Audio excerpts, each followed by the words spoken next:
শ্বশুর আব্বা, আপনি কি কাশতেছেন? না, আমি হাসতেছি। শ্বশুর আব্বা, এই যে আমরা নদীর পাড় দিয়ে হাঁটে যাচ্ছি, এই নদী কাটছিল কিডা? তোর বাপ কাটিছিল। শ্বশুর ফাদার, এত বড় নদী আমার বাপ কাটছিল, এত মাটি কই ফেলছিল?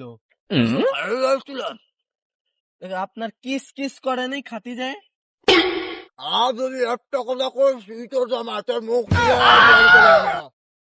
শ্বশুর ফাদার, আপনি যদি আমার মুখ সেলাই করে দেন, আমি মাদার শাশুড়ির কাছ থেকে পিঠে খাওয়ানি কিভাবে?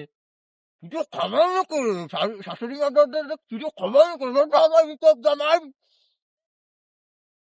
আচ্ছা শোন জামাই, তোর শাশুড়ি যে পিঠা বানায় না বাপা বেটে, মানে অমৃত।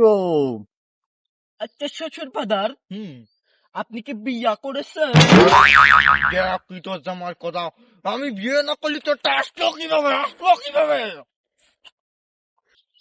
আচ্ছা শ্বশুর ফাদার, আপনার কি ছেলে পেলে হয়েছে? শোনি তোর জামাই কথা, কি করবো তোর যা ছেলে দেবানি। শ্বশুর ফাদার, আপনি যদি আমার দাঁত ভাঙিয়ে দেন, আমি গোস্ত সবাই খাবানি কিভাবে? এর মতন জামাই সাথে আমার মেয়ে বিয়ে দিয়ে চাই খেয়েছি চাই। শ্বশুর ফাদার, আপনি ছাই খেতে গেলেন কেন? আমারে বললে তো আমি 10 কেজি রিলিফের চাউল ফাটাই দিতে পারতাম।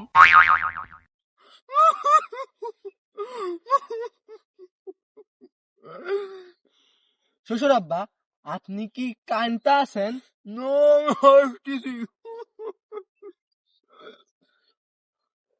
শ্বশুর ফাদার, আপনি কি যাত্রাপালায় অভিনয় করতেছেন?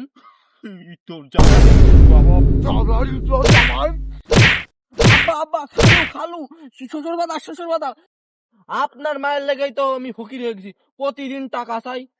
খালি টাকা চাই?